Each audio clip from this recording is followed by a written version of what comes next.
but nothing that I've seen in the past compares with how I felt and how I feel about what's happened to my daughter.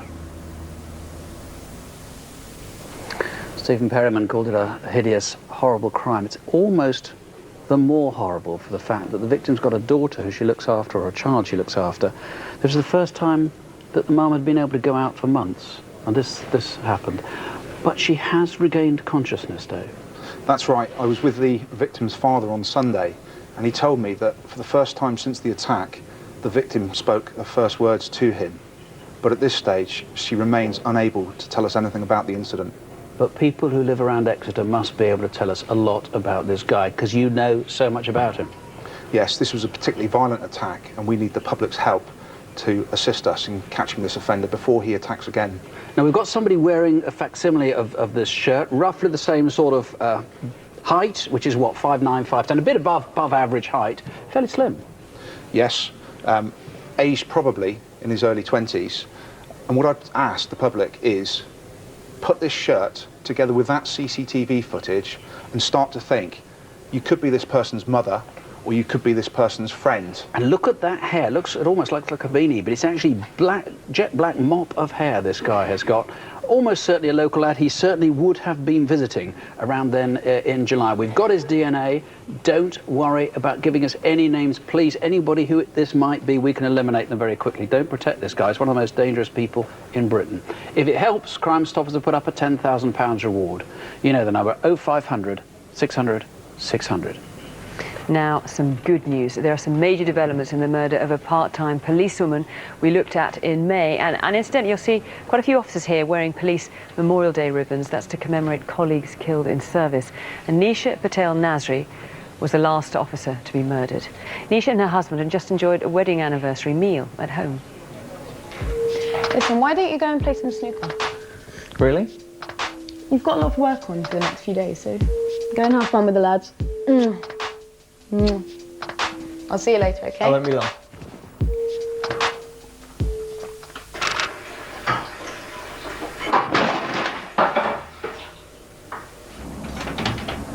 Listen, what are you doing? I'm just looking.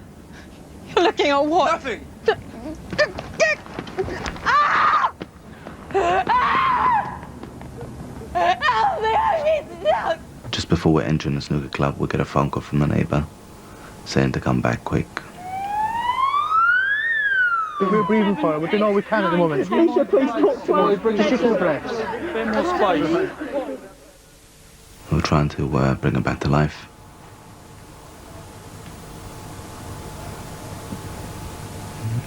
No hope. And you're sure? And you just, and you're sure? You just It's completely changed my life. You know, there's no words that can explain what it has done. She didn't deserve to die like that. Well, it always seemed likely Nisha was killed with a knife from her own kitchen, and now we know that's the case because the weapon's been found, and that's unlocked a major clue as to who killed her. And Julian, because of course you've got DNA now. Indeed we have. This is a significant development for my investigation that's now been quite relentless for the last 4 months, and what it does mean is that we can eliminate or implicate anybody into my investigation. You brought along some CCTV of a car just before the murder and just after. Now here we can see it just before the murder. Yes, what we can see is it coming up to the junction and it's turning left into East Lane, and just as it does, there's a man walking across the top there that then seems to gather pace behind the vehicle as it goes out of shot. Obviously you want to know more about that car and that man. You've also got CCTV then afterwards. We see it coming back and then CCTV of it going again down the road. And what's the significance of that? You can see here in the CCTV that the vehicle pulls up behind this vehicle, then pulls out, goes up to the junction, and the lights are red. It's obviously in a hurry and it's edging forward through that red traffic light, and then ultimately it then turns right and travels at pace up East Lane towards Preston Road. Now, also you want to trace that car. What can you tell us about it? That vehicle is a light-coloured saloon Audi A4. It's got a black undersill. It was manufactured in 2001 to 2004, and there are about 8,000 in the country. Sorry, 6,000 in the country and about 800 in the London area. And the rear number plate on the near side, the light is out on that vehicle. You've also got another person who was walking along the shop. This is what, before the murder, wasn't it? This is about 5 minutes before the murder. You can see him in the CCTV coming down here. Now, this person may have seen the vehicle coming up and making its way away after the murder. Okay, there you have it. Got two people who want to trace there and the car. If you have any information, Crime Stoppers are offering a £30,000 reward. That's a huge reward. Their number's 0800 555 111, and our number, of course, 0500 600 600. And instantly, that Police Memorial Day I mentioned before, that goes ahead on Sunday, October the 1st, and that's in Belfast. We need to solve our next case fast, even though it's 4 years old, and the reason is we are really concerned that somebody's life might now be at risk. The detective investigating this says the killer used the kind of sinister symbolism you might find in a film about the mafia. But the murder of Heather Barnett was all too real, and it's only fair to warn you that the man who did this is clearly disturbed. Our film reflects that to a degree. He left deliberate clues that he collects from other people. And if you live in Bournemouth, it's just possible one of those clues came from you.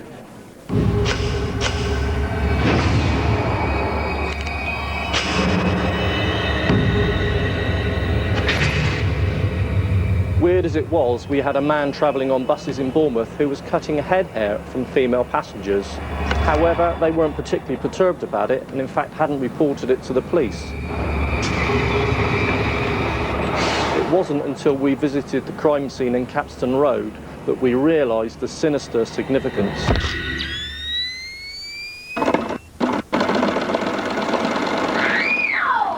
Oh, come on, you two. You two, you do this to me every morning. Get a shift on. You have to be out in 2 minutes if you want a lift. Yes, you did pull my hair. I wouldn't say it if you Terry, didn't. Ty. Caitlin, have you done your teeth? No, Caitlin. I'm doing my hair.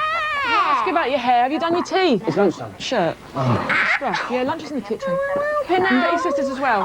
Caitlin, have you done that essay for Mrs. Fisher? Yeah? Yes, it's in my bag. You sure? Mum, it really smells in my bedroom. Oh, well, the cat's not well again.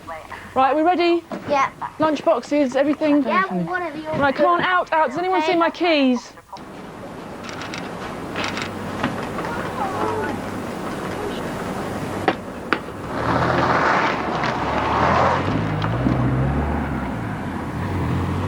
Heather was a 48-year-old single woman. She lived at home with her 2 children. She worked as a seamstress, and I can't find a single person that's got a bad word to say about Heather. In fact, I can't find anybody that would want to harm her, let alone kill her. But I am convinced that Heather did know her murderer and that she let him in. Oh, hiya. Come in. You all right?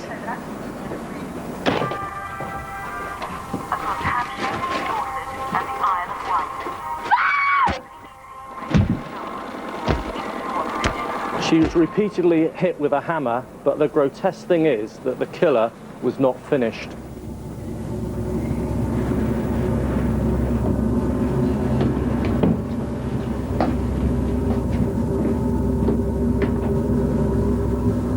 One of the things that people working on this investigation have found very difficult to come to terms with is that after death, the killer has dragged Heather's body through to the bathroom where he's used a scalpel to remove her breasts. He'd also placed head hair in both of Heather's hands. This was not plucked head hair. It hadn't happened during some fight or disturbance and been pulled out.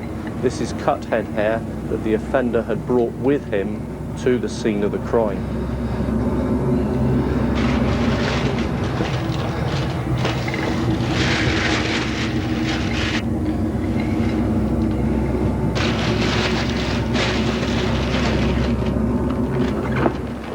For all the care that the killer took to clean himself up before leaving, he still managed to leave his size 9 footprints in blood. Come on, boy.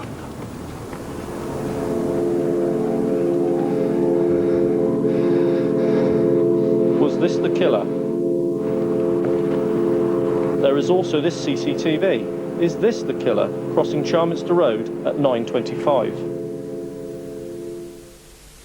Well, we left school and walked home. We walked in and it was just really quiet. It didn't feel quite right. It was almost eerie silence. The radio wasn't on, neither was the TV, and it was just a little bit strange. Hi, Mummy, we're home. God, I'm starving. Mum? Where is she, Caitlin? Bag's here. Mummy! No. Mum? Mum? She's not in there. Mum, are you in there? The door's stuck. Yeah, I'll get it. Mum? Mum?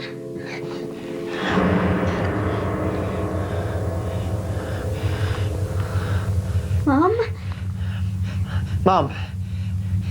Mum? When I saw her lying there, I just sort of, everything came to a standstill. Straight away I knew that she'd been murdered. Just knew that things were going to change from that point on and that life was going to be, you know, quite different to how we knew it, and I just sort of reacted, you know, as best I could. I'll call an ambulance. I need an ambulance and the police. I've got officers en route. What's happened? My mum's just been murdered. This is not a joke. Your mum's been murdered? Yes. Right. Is that your mum I can hear in the background? No, that's my blooming sister. Right, so where's your mother then? She's lying in the bathroom on her back. And what's happened to her? She's bloody had her pieces cut off her, for God's sake. Right, now who's done that? I don't know. I just walked through the door. We were calling for my mum. She's not here. Walked into the bathroom. She's lying on her back. She's dead. She's had her breasts cut off. This is mad. Had her breasts cut off? Yes. I don't think I'll ever be able to understand why someone would ever want to do that. It's just not something I can comprehend why you'd want to do it.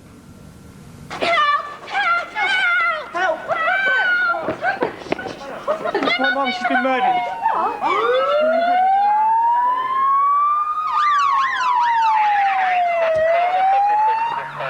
Cool down, mate. Cool down. She was attacked. Okay.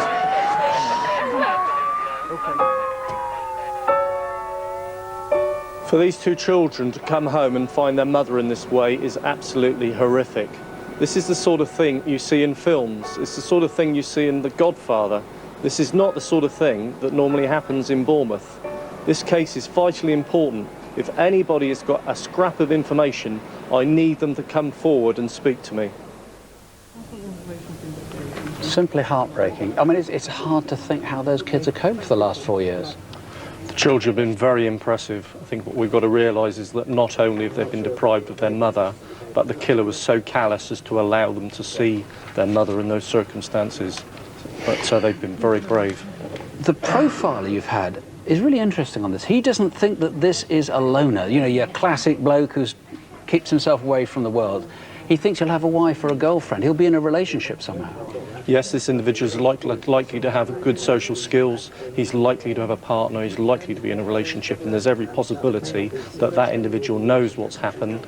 But also, we need to recognise that they are also at considerable danger. So the partner herself will be at danger, you think? The partner will definitely be at danger. Now we've got an E-fit. We know this guy's about 5'10". I mean, that's a pretty good E-fit of him. This is the person who had blood on his trousers at any rate. We know he had a scalpel. Now, not many people have access to surgical instruments like that. And a hammer, something like this. This is sort of a rock hammer. Now, tell us about the shoes. You say size 9, size 9.5 shoes, something like this. They are a Nike Terra Park. They are either size 9 or 9.5, with a very distinctive sole pattern, which is described as being similar to a goat's foot. And you're pretty sure he knew Heather, which means he was probably local. Tell us about this fascination you had with hair, and this hair that was, it's not actually this is very, very similar, because the actual hair found in Heather's hand has been damaged because of the forensic tests on it. But this is the right colour. Yes, we still haven't identified who the hair belongs to in Heather's hand. I'm very, very keen to identify that individual. I'm sure if I can identify that individual, I can provide a link between that individual and the killer. We've already found several women who've had hair cut off from them by a stranger in Bournemouth. Doesn't matter if you're blonde, brunette, or if your hair's like this. If you think a man could have taken a lock of your hair in Bournemouth, please tell us. If you know a man with surgical instruments or a rock hammer, someone who was in Bournemouth 4 years ago at any rate, may still be there for all we know, someone who knew Heather, please tell us. This man has a controlling streak. He's perhaps got a violent past. He could well do this again, as Phil says to you. Please call us, or at least over the next few days get in touch with the police. Don't let him kill again. 0500 600 600. Details too on our website, bbc.co.uk/crimewatch. If you want it, the police can protect you. And if you need proof that calls to Crimewatch get results, listen to Fiona. They certainly do. In February, we appealed for help to find this man who assaulted a commuter on a Battersea Park train. His victim, who almost lost an eye, took these mobile phone pictures of his attacker's upper arm tattoo. There you go, have a look. A Crimewatch viewer knew who it was and gave a name. Last month, Aaron Sunny Abiri was convicted of GBH and jailed for 18 months. Back in December, we showed CCTV of a tube train groper in London molesting women at Oxford Circus. We got 30 calls, including several from women who said they had also been attacked by him. And that led to 40-year-old Iqbal Bukrali.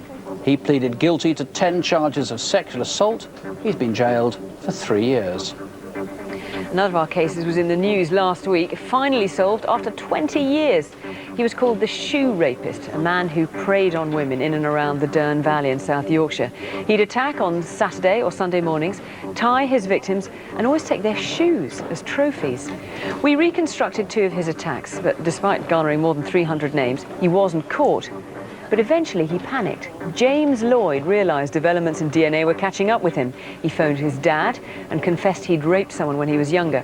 He then tried to commit suicide, but was found just in time by his son. Lloyd was found guilty of 4 counts of rape, 2 of sexual assault. He's been given a life sentence, and since his conviction, more victims have come forward. 2 years ago, we linked a couple of robberies in Scarborough, but it turned out they weren't linked at all. What's more, in one case, the victim, as we thought, an assistant in a chemist shop, was in on the crime. Pamela Moon actually planned the burglary with her son Craig, let him into the shop to do it. They've now each been given 18 months in prison. The second robbery, a break-in at Scarborough Cinema, has another family connection, though a very different one. In this case, the robber's wife found herself watching Crimewatch with mounting horror, and in shock she said to her son, "That's your dad doing that." She was so appalled by the effect on the victim, she named her husband to the police, Stephen Miller. He got 15 years for robbery and possession of an imitation firearm. In June, we showed CCTV of a man involved in a sexual assault in Watford. He followed his victim and a friend to a car park after a night out, then made a lunge at one of them. Daniel McNulty saw himself on the programme. Next day, walked into a police station. He pleaded guilty to sexual assault. He's been jailed for 10 months and placed on the sex offenders register. Still to come, the decisive part that a viewer played in homing in on the killer of 7-year-old Tony Ann Biffield. Without Crimewatch, Joel Smith would not have implicated himself in the murders. Without Crimewatch, the witnesses wouldn't have come forward. Without Crimewatch, I wouldn't have solved this crime. Well, let's see if we can be just as successful with some villains Detective Constable Rav Wilding has lined up for us on CCTV. And the first is a man wrestling with his conscience. The man walking towards us is struggling to cope with his guilt, and he wants to get it off his chest. He's raped and robbed a girl 2 days earlier. Now he wants to say sorry. In his hand he carries a letter of apology. He stands here at the front door for a full 4 minutes. Eventually he puts it through the letterbox here in Bromley in Kent. This is what's bothering him from 2 days earlier. Talking his way into his victim's flat. Once inside, he rapes her and steals her laptop. After 12 lines of remorse, his note ends, "From my heart, I'm sorry, Steve." Steve, if that is your name, and you really do, burst into flames while he runs off. Some inside were very badly burned. Who's the man with a vengeance? Flattens one of the girls. Who are the kebab shop 2? They didn't hang about for the ambulance. They might be army lads visiting Aldershot. You tell us. Maybe it's just me, but I'm never sure about blokes who walk into shops with caps jammed over their faces. Aside from his England cap, the other thing that sticks out about this fella is his paunch. And he's been a busy boy. He's wanted for a string of armed robberies in 9 counties from North Yorkshire to South Wales. He's bagged several 100,000 and needs to be stopped. This time, he's in a co-op travel agent in Worcester. He saunters in. So if you know any of those less than magnificent 7, the number to call is on the screen, 0500 600 600, or you can text us on 83199. Over 30 people and counting have already done that on the Exeter case, for which many thanks. We've had 9 names put so far of someone who might have owned this and might have done that attempted murder. Meanwhile, Detective Sergeant Jane Corrigan is here, hoping for the kind of response that helped catch that car park sex attacker we told you about a few minutes ago, but she has another one in her sights. They looked like a couple, happy to be with each other, leaving a nightclub in Brighton in May. They just enjoyed a dance together. But he was to show his true character in the car park next door. He wants more than a kiss, and she tells him where to get off. His response is to manhandle her onto the bonnet of a car and rape her. He discovers that she was a virgin. His response this time? He rapes her again. In fact, he only stops attacking her when his mobile rings. He pulls up his trousers as he talks, leaving his victim collapsed by the car. Here he is, still on the phone, running first one way and then the other out of the car park. Moments later, he meets up with some of his mates at the taxi rank next to the event nightclub. He leaves the scene, calm as you like, his victim still traumatised in the car park. Maybe his mates want to think twice about what kind of a pal they've got. And Jane, maybe he would like his belt back.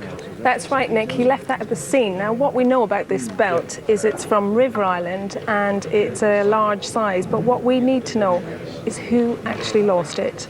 Now, you know quite a lot about him.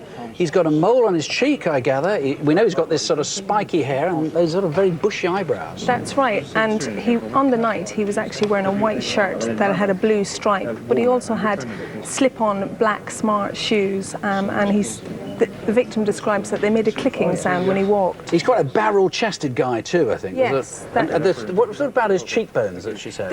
They're quite prominent cheekbones, and certainly we saw from the CCTV earlier and from the EFIT that may be the case. Stunning callousness. He takes the phone call while he's raping her and just sort of breaks off to take the call. You wonder who's on the other end of the line. I mean, this event happened, this 2 rapes happened in the event nightclub. It was a staff car park which is hidden away.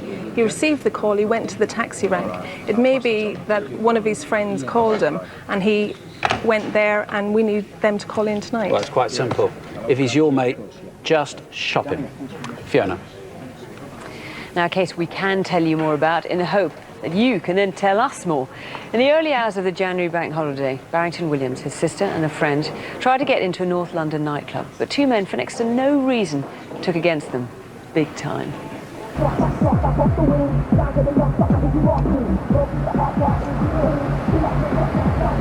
6:15 a.m. on January the 2nd, bank holiday, and the 3 were still up for action even after a night of clubbing. Listen, stay in the car.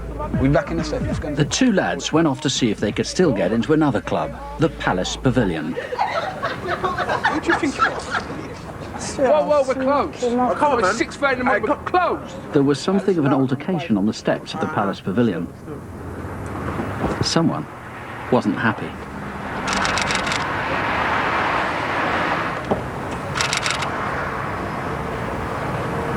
One witness describes what she thought was a handgun, but we now know it must have been an automatic. Ooh, it's warm in here. It's dead over there. Let's go out then. Roll, drive!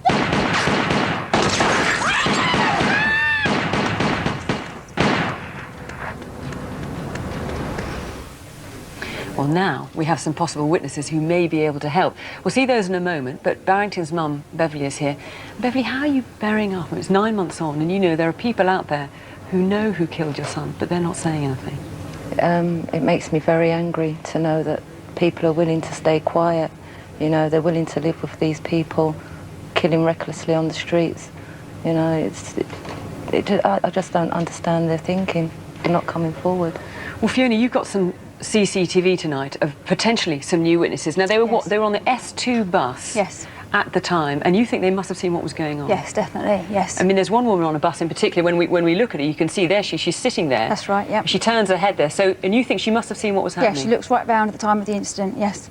So we want to hear from her. There's also a couple of people we see, again, it's on the S2 bus, yes. Someone getting on, and then there's someone who comes out, and again, we can see he clearly, look, yep. You see, he turns to the left there, he's wondering what's going on, yes. As is she. That's right, he comes right to the front of the bus, and he looks and watches, and he'll be invaluable to us if he comes forward. Key witnesses. Yes. There was also a man who was handing out flyers at the time. We haven't got CCTV, but we have got a picture of him. Yes. He's someone you want to hear from. He is. He was right outside the club. He would have had a fantastic vision of he may the have seen shooting. the whole thing. Yeah, the whole thing, yeah. We need him to come forward. There's a £20,000 reward being offered by the Metropolitan Police, which of course may encourage some people to come forward. You have had a pretty big response already, haven't you? Yes, we have. We've had a lot of success with witnesses coming forward. People are getting more confident coming forward to Trident. I can guarantee anonymity as soon as people pick up the phone, and we have got a proven track record with witnesses. Well, that's obviously crucial in terms of encouraging people to come forward. I mean, Beverly, people may be thinking it's 9 months on, time's moving on, the dust has settled. They don't want to say anything. Please, I'm begging you, come forward and help us to solve this, you know. You just think it could be your family next, and you're going to expect people to stand up and talk for you and yours, so I'm only asking you to help me, you know, get justice for Barington. Well, look, you heard it there.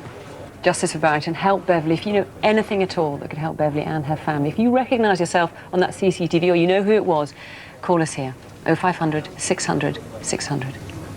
And a lot of people are calling. We're getting some remarkable calls. We think we found an important new witness in the Nisha Patel Nasri murder. We found 3 more women in Bournemouth who've had their hair cut by a stranger. One of them may have got a good look at the face of the person who did it. We've got I've got just 2 calls here from Exeter. Remarkable, this one, who talks about a man who had a shirt very much like the one that we've been appealing about. There's a lot of calls coming in, very, very good ones. Let's find out now a bit more about these wanted faces that you see around the studio. Jane and Rav can tell us what they're wanted for. The first are a pair of convicted people traffickers, Ali Ekber Sorensoy and Mustafa Gozcu. They were part of a major operation smuggling people into Britain by air, land and sea. They fled before being sentenced in their absence to 16 years between them. They're both members of the Kurdish community in North London.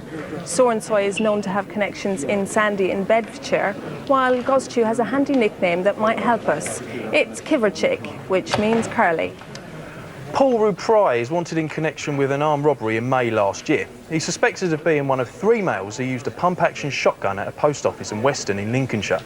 4 shots were fired into the door, while the family, including a child, were cowering inside. Rupry is 6 feet tall and has a giveaway tattoo on his right arm of a Tasmanian devil. He has connections in Wolverhampton, Peterborough and South Lincolnshire. Clive Butcher is wanted for making and possessing indecent photos of children. He disappeared before his trial and was found guilty in his absence. Butcher's another 6-footer. He's 41, from Ipswich, and has a 7-inch scar under his right forearm. He's a pronounced limp after an industrial accident. He got a payout for that, and he has plans to move to Spain. And Daniel Glendenning's another big lad, 6 feet 2, he's 25, a Geordie and wanted in connection with supplying Class A drugs. He's thought to have put together a stash of heroin and cocaine found after a raid on a house in Telford. He was arrested in another raid, but then went on the run. He was finally tracked down in his hometown Newcastle, but has disappeared again. He's another tattoo merchant. He has the word Dylan tattooed on his right leg. If you know him or any of the others, please give us a call. 0500 600 600. Now, forensic techniques are getting better all the time. Month after month, detectives are reopening cases which still haunt their victims, but which their attackers think have been long forgotten. This one goes back more than a generation, back to a Britain you'd only find now on a DVD of the Full Monty or Billy Elliot.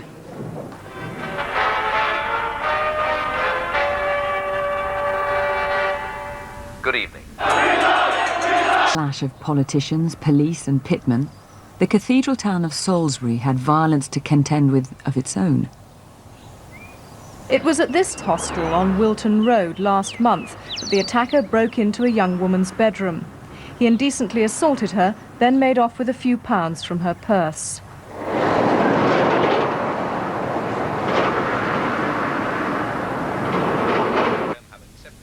The talks will be held next Tuesday. The National Coal Board has invited the National Union of Mines. The NUM have...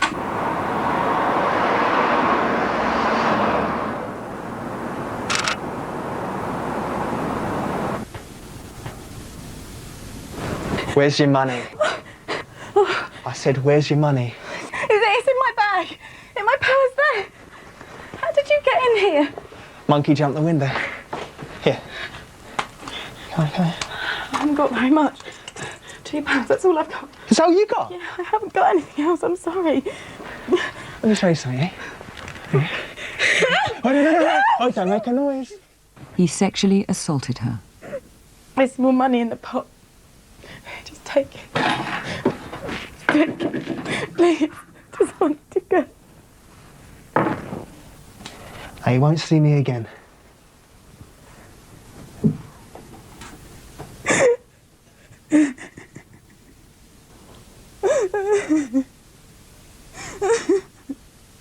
I would certainly like to speak to this man very, very soon, and very soon indeed.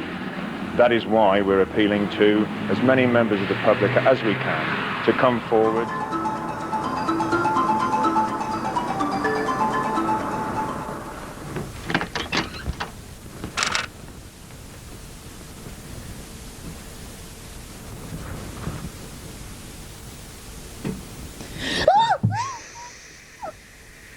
Where's your money? Eh? I haven't got any. Oh, come on, you must have. Where is it? It's in my jeans, in my... Here? My Here? jeans in my back pocket. Just take it. Shut up. No, please. Please.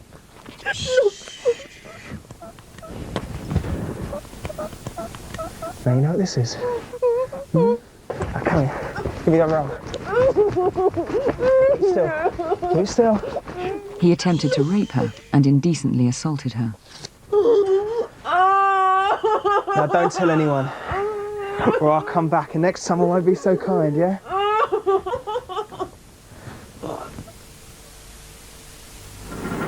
So far, police have interviewed more than 1,500 people, and the publicity given to the sex attacks has led to numerous reports of peeping toms, obscene phone calls and indecent exposures.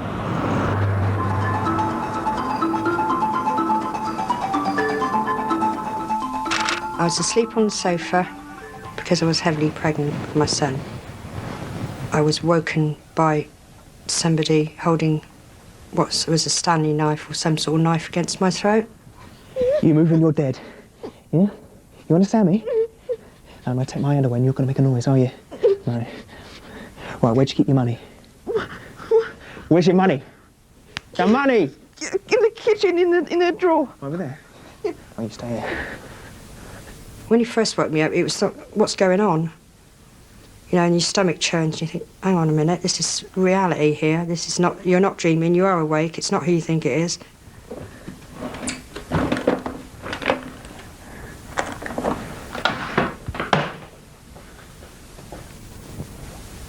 Are you messing me about? There's nothing in that drawer.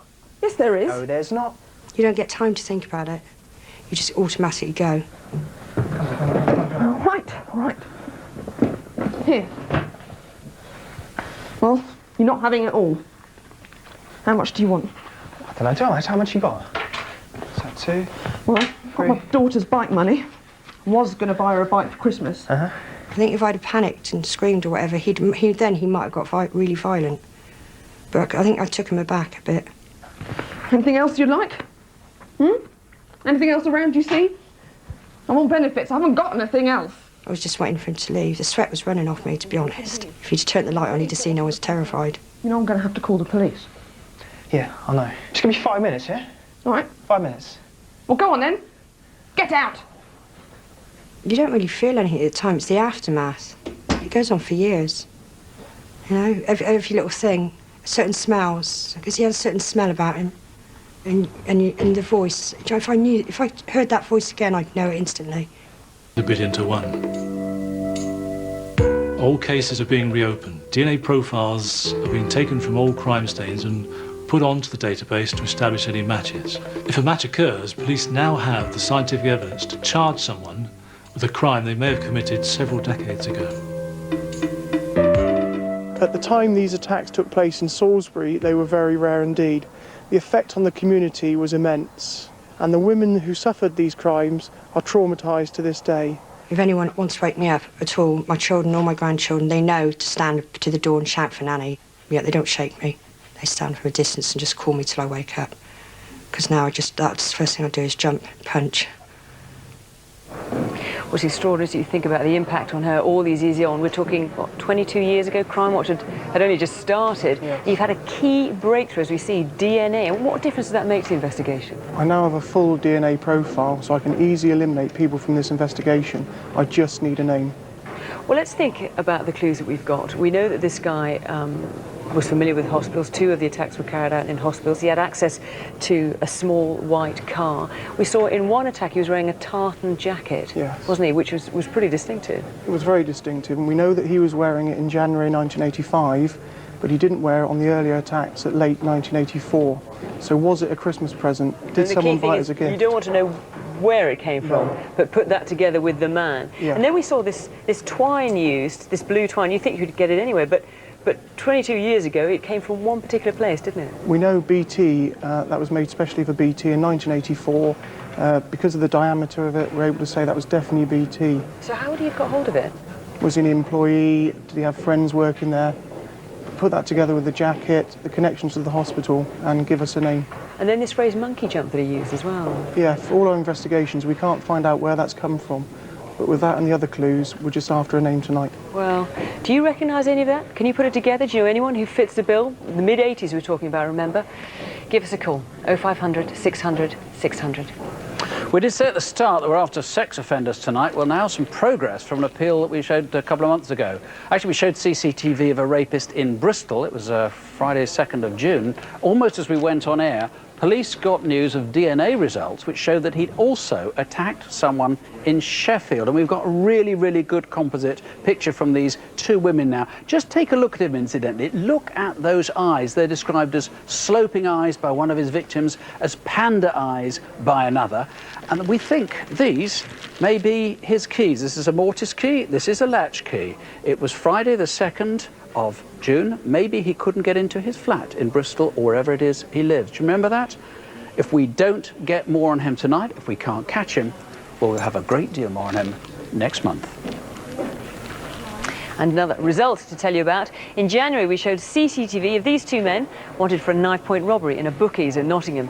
A viewer identified this man, Musa Kamis Suleiman, in an immigration hostel in Hastings. He's since pleaded guilty. He's been sentenced to 6 years. But we still need to find his sidekick. Have a good look. If you know him, please call. In July, we asked for help to find 2 men on CCTV, apparently running away after the rape of a 15-year-old autistic boy. 1 call to Crimewatch, and a 19-year-old man has been arrested and charged with that rape. Also in July, we showed you a man wanted for rape and sexual assault in Stratford in East London. Dimitar Georgiev has now been charged with 2 counts of rape, 1 of sexual assault. He's now in custody. He's due in court in November. Well, we showed CCTV of a man wanted in connection with conning money from an elderly couple in Hampshire. 7 callers came up with the same name. 48-year-old Albert Brazil from West Sussex was arrested. He's been charged with burglary. Over the years, Crimewatch viewers have helped solve some of Britain's most infamous crimes. The murder of Julie Dart, the kidnap of Julie Slater, the kidnap and killing of little James Bulger. The railway rapist, the M25 rapist, the paedophile killers of Jason Swift, of Barry Lewis, of course, of Sarah Payne too. There are so many others. But few better prove what we can do with your help than what we can show you now. A crime that gripped the country, the shooting of 7-year-old Tony Ann Biffield, along with a man she thought of as her dad.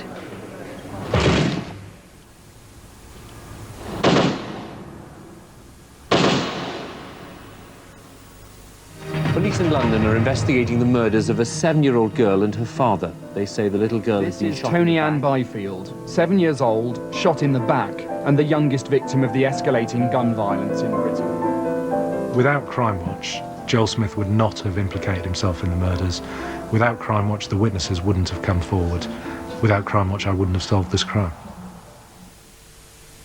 We knew nothing. The reason for that being simply there was no eyewitness to this crime at all. No one saw a suspect. There was no closed-circuit television footage leading up to the crime scene that would have identified any car or any person running away from the scene. And clearly, although we spent an enormous amount of time, effort and money trying to retrieve some forensic evidence from what, after all, was only a 12-foot square room, there was nothing. The only thing police had going for them was a nationwide revulsion at someone putting a bullet in the back of a little girl. I like playing with Barbie dolls. She has long hair. She has it down to here. Does she? Actually down to her feet, so she can long it out the window. Oh, right. Bertram Biffield, the man she was killed with, the man she thought of as Dad, had served 9 years for selling crack cocaine, and someone had tried to kill him before. 1 year on from the murders, and the police had drawn a blank. They hoped Crimewatch could produce a breakthrough, and we focused on Bifield's gang, the British link-up crew. From that particular appeal, what we actually got was a member of the public phoning in to Merseyside police, and the comment was, Joel Smith did it, and he's confessed to this person, and this is where he lives. Now, because the whole appeal was based on a completely different line of inquiry, that made that particular piece of information much more powerful. That was the breakthrough moment. Without a doubt, at that point, I knew I had to go all out against Joel Smith. Right, just keep your eyes on him. Yep. The idea was to find Joel Smith, get close to him, and record him confessing to the murders. The officers from Operation Trident and Merseyside's armed unit tracked him for months between London and Liverpool. The trouble was, he was such a volatile character that he was travelling up and down the country from address to address, using a motorbike, different cars, driving at high speed. It was just impossible to get anywhere close to him, or to find a place where he was actually going to put his head down for the night. But Smith was taken off the streets for other violence, not least for slashing the throat of his mum's partner. He was jailed for 3 years. I'm thinking, I'm never going to get this man. He's in prison for 3 years. How the hell am I going to get the evidence against him? But being shut away made Smith open up. So what are you in for?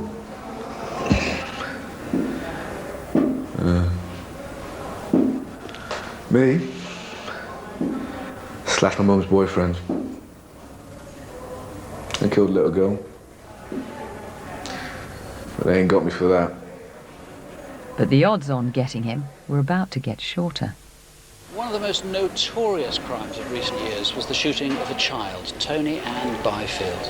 If you remember, her father was murdered in front of her, probably by another drug dealer, and because she was a witness, it seems, 7-year-old Tony Ann was shot as well. Now, Neil Basu is looking into this case. I'm not going to see the other side of this wall. Yesterday, you're with The aim of Crimewatch was quite simple, and in fact it was a very blunt tool. I didn't mess around. I gave a description of a man who could only have been Joel Smith. And I knew that Joel Smith watched Crimewatch, and I knew if he was watching and listening to what I said, there would be a reaction. I didn't know what that reaction would be, but in the end it was devastating for him. I can't talk on the phone. Listen, did you view yesterday? You know what it is? The watch thing. View it yesterday. Did you watch it yesterday?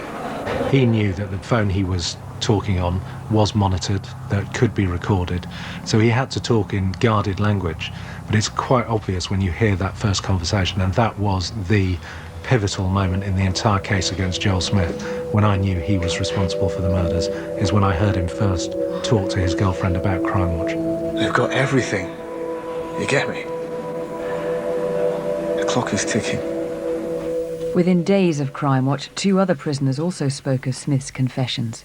But would he be so talkative with the police? Joel Smith. My name is Detective Chief Inspector Neil Basu. Well, I've been investigating the murders of Tony and Tony Ann Biffield, and I'm arresting you on suspicion of those crimes. Do you understand? I speak English perfectly well. He was put straight into a car and driven straight back to London, and he was interviewed by a team that had been hand-picked as the best interviewers on the squad. There is an absolute eureka moment. He puts himself in the crime scene. I banged on the side of the door. Okay, then what happened? I waited for a while, banged on the door again. Then he came out and opened the door. Worried about forensics, Smith put himself at Bifield's flat, but earlier. I know from all the work that we'd done into the movements of Tony and Tony Ann that they could not possibly have been in that flat together on that day, at that time. And here's the CCTV clincher. Bertram and Tony Ann weren't at the flat earlier. You still didn't notice what was on the bed, or? His daughter was on the bed. His daughter was on the bed? Right, well, describe his daughter for me. Just a little chocolate skin little girl. And how old would you say she was? I couldn't say. You couldn't say? No. But you saw, what was she doing? Just sitting on the bed. Was she doing anything? As far as I remember, no, she was just sitting on the bed. Did she look at you? Yeah. She did? Yeah, I said hello. Joel Smith was the last thing Tony Ann saw. At the Old Bailey on August the 4th, Smith was found guilty of the double murder. He was told he'd serve a minimum of 40 years. But it's not over. I'd never believed Joel Smith acted alone, I still don't. As far as people who thought it might have been him and didn't come forward, well, now you know, and it's never too late. I mean, what I would say is, for those people, don't think just because he was convicted that's the end of the matter. If other people have got information, they should come forward now. So if you know anyone involved with Joel Smith in the murder of Tony Ann Biffield, call 0500 600 600. And it's interesting, Nick, isn't it, that not one but two Crimewatch shows played a vital part in getting that result? Yeah, the first one, of course, came up with the name and an address and one confession, but the second one really did nail that confession. And Rav, we've had some really great calls tonight. We've had an absolutely overwhelming response on the Heather Barnett murder in Bournemouth back in 2002. Even more.